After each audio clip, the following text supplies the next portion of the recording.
First reflection. Peace is found in being able to speak to God with ease and confidence.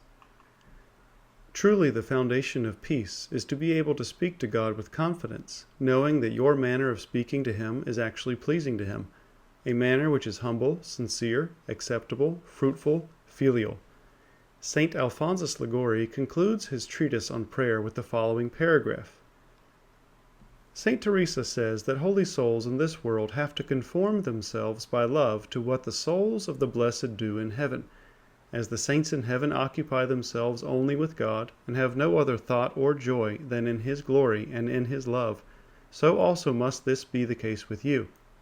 While you are in this world, let God be your only happiness, the only object of your affections, the only end of all your actions and desires, until you come to that eternal kingdom, where your love will be in all things perfected and completed, and your desires will be perfectly fulfilled and satisfied. From this paragraph, let us remember at least two elements. The saints in heaven are occupied solely with God, and in this life holy souls must conform themselves by love to what the saints do in heaven. This love guides our actions and becomes the purpose of our actions. Thus, our lives should be filled with acts of love of God. This, as you note, while being a most wonderful goal, and truly what the heart should desire, can appear to be unreasonable, unaccomplishable to most people. Read the above paragraph once more. Do you believe in heaven? Do you believe that the saints are in heaven, beholding God face to face? It is not these teachings which typically present the problem, but the means of accomplishing the stated goal of occupying yourself with God alone. In this quiet and perhaps quite rare moment of reflection, you do consciously desire a calmer and more spiritually ordered life, free of the distractions and burdens of this world. However, this is not what we must desire, for the burdens of this world will remain so long as we are in it, and so long as the world continues. What we must desire is to conform ourselves by love to what the saints are doing in heaven. In this world we do not visibly, not intellectually, see God completely. Thus, it is by acts of devotion that we purify and solidify our love of God, providing for our souls the security we will need to stand before Him on the day of judgment. By acts of love. How do I secure my soul in God by acts of love when life is so distracting? Know, dear soul, that the common distractions of life are willed by God and can be converted to Him.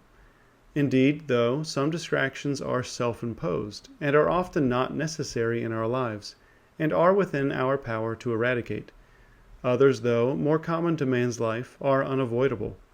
If you are not called to flee from the distractions of the world completely, by entering into the religious life, then you are called to be holy in the midst of them. Truly, even in the religious life, as St. Therese of Lisieux taught, the distractions of this world are present and can be sanctified. What became known as her little way is the way of sanctifying all of the common tasks, burdens, and annoyances of life as offerings to God, thus sanctifying everything that you do. Do all things with virtue, knowing that God has willed those tasks for you at that moment, and you will grow in His grace, in His love, and in virtue.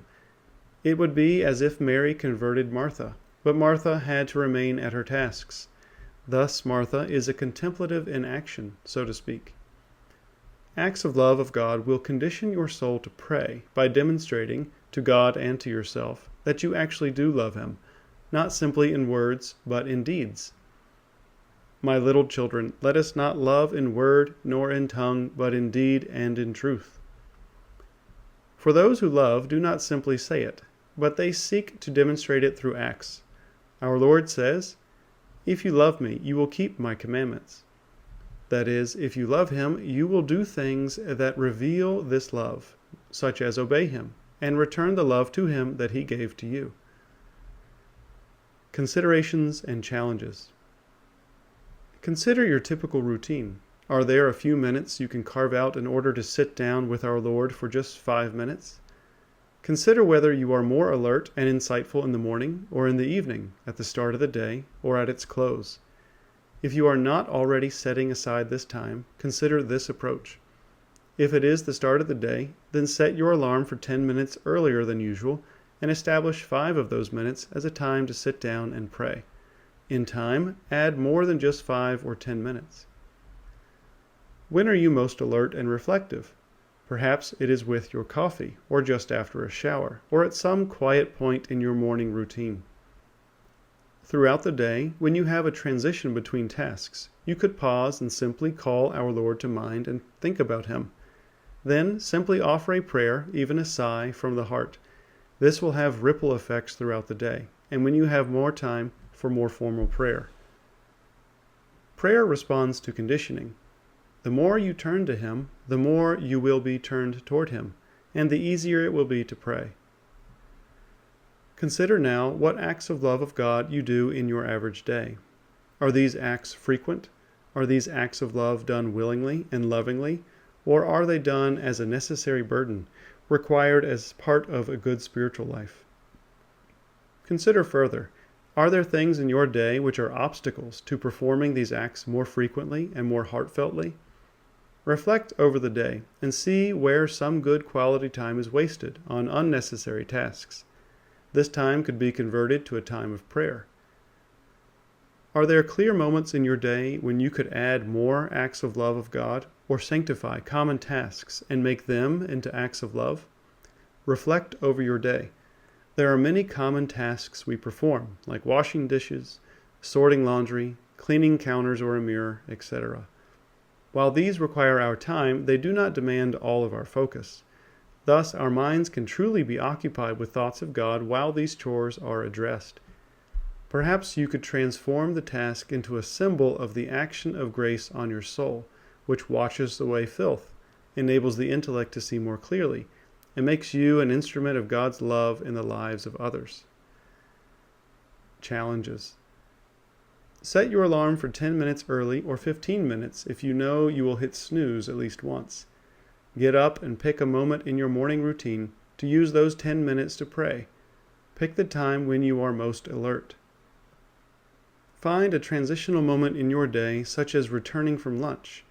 Sit down at your desk or while standing, make the sign of the cross and say a short prayer.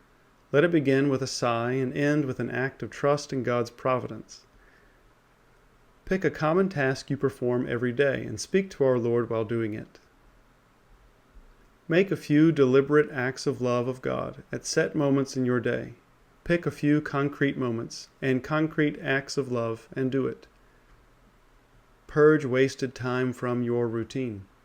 Think, what is one of those wasted moments? Instead of wasting time with that task, stand up, go to a window, and pray.